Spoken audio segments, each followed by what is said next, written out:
Virus ने दुनिया को अपनी तरफ खींचा है और ऐसा होना लाजमी भी है क्योंकि कोरोना वायरस की इस महामारी ने आतंक ही ऐसा फैलाया है। जिंदगी रुक सी गई है, लोगों के साथ साथ अर्थव्यवस्था भी बीमार हो गई है। इस वायरस से अब तक 2,92,00,000 के करीब लोग प्रभावित हो चुके हैं। लेकिन क्या आपको ये पता है कि दुनिया और भी कई तरह के खतरे की तरफ आगे बढ़ रही है, जिस पर कोरोना वायरस का पर्दा पड़ा हुआ है। कई ऐसी मुसीबतें हैं जिनसे लोग तबाह बर्बाद हो रहे हैं। आइए उन मुसीबतों और परेशानियों के बारे में जान लेते हैं। लेकिन उससे पहले अगर आपने चैनल सब्सक्राइब नहीं किया है तो चैनल सब्सक्राइब कर लें, बेल आइकॉन दबाना बिल्कुल न भूलें। वीडियो पसंद आए तो लाइक करें, कमेंट करें और शेयर करें। कैलिफोर्निया के जंगलों की आग से तबाही का मंजर। कैलिफोर्निया के जंगलों में पिछले महीने से आग लगी है और ये दिन ब दिन भीषण होती जा रही है, जिससे पूरे राज्य में तबाही का मंजर है। करीब 35 लोगों की इससे मौत हो गई और कई लोगों का कुछ पता ही नहीं चल पा रहा कि वो कहां लापता हो गए। एक रिपोर्ट के मुताबिक राज्य में 32 लाख एकड़ यानी कि करीब 12,950 वर्ग किलोमीटर की जमीन जल के खाक हो गई। 14 सितंबर यानी कि सोमवार को अमेरिकी राष्ट्रपति डोनाल्ड ट्रंप ने कैलिफोर्निया का दौरा भी किया, तो वहीं आग पर काबू पाया जा सके इसके लिए करीब 16,570 अग्निशामक लगाए गए हैं और 2,200 से ज्यादा fire engine, 304 bulldozer, 388 water tender और 104 विमान भी शामिल हैं। वहां के अधिकारियों के मुताबिक मेंडिनो और हम्बोल्ट काउंटियों में ये इतिहास की सबसे भीषण आग है, जो 2,000 एकड़ से बढ़कर 8,77,477 एकड़ में रातों रात फैल गई।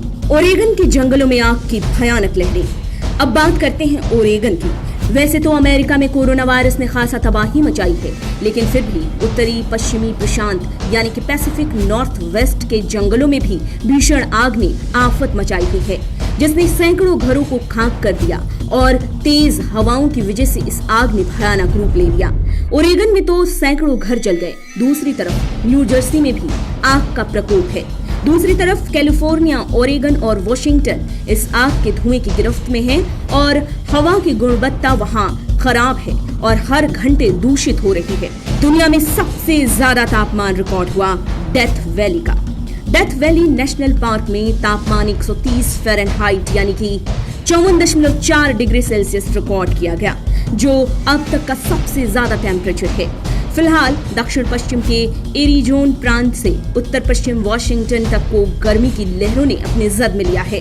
भयंकर गर्मी की वजह से लोगों को बाहर निकलने के वक्त को सीमित करने की नसीहत दी गई है। इस गर्मी का मतलब है जैसे आप किसी ओवन में हो। जलवायु परिवर्तन का फिर से जिक्र होने लगा है। इसने वैश्विक तापमान को नई ऊंचाई दी है और बढ़ते औद्योगिकरण से विश्व भर में ग्रीन हाउस गैसों का उत्सर्जन हो रहा है। ग्रीन हाउस गैसों में nitrous oxide, sulphur hexafluoride, carbon dioxide, methane, nitrogen trifluoride पृथ्वी के लिए काफी ज्यादा खतरनाक हैं। साइंटिस्ट कहते हैं कि मनुष्यों और जीवों की जिंदगी को बचाने के लिए इन गैसों के उत्सर्जन के स्तर में कमी लाने की आवश्यकता है। जहां तक भारत की बात करें तो जलवायु परिवर्तन का असर वैसे तो दुनिया भर पर पड़ रहा है, पर भारत इससे ज्यादा प्रभावित दिखता है। इसके मुख्य जिम्मेदार अनियमित औद्योगिकरण है और देश की बढ़ती आबादी। लोगों के रहने, उद्योग धंधे लगाने, ढांचागत निर्माण जैसी वजहों से बड़े पैमाने पर जंगलों की कटाई और जानवरों के प्राकृतिक घर के छीनने से जानवरों में भी कमी आई है, जो जलवायु परिवर्तन का कारण बन रहा है। ये कोरोना से भी ज्यादा बड़ी और भयंकर परेशानी दिखाई पड़ती है। जलवायु परिवर्तन का खतरा भारत समेत पूरी धरती पर मंडरा रहा है। सूडान में बाढ़ की वजह से आपातकाल की स्थिति। सूडान में बाढ़ की वजह से ऐसे हालात पैदा हो गए हैं कि 3 महीने के लिए वहां के सिक्योरिटी एंड डिफेंस परिषद ने वहां देशव्यापी आपातकाल घोषित करने का फैसला लिया है। शनिवार को इस फैसले के बारे में घोषणा कर दी गई। सूडान में इस साल की भारी बारिश से आई बाढ़ ने 99 लोगों को मौत के मुंह में धकेल दिया और 40 अन्य घायल हुए।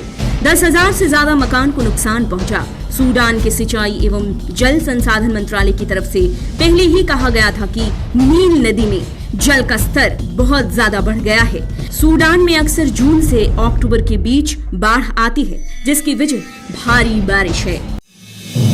आप देख रहे हैं नेट्रिक न्यूज, साहस सच कहने का।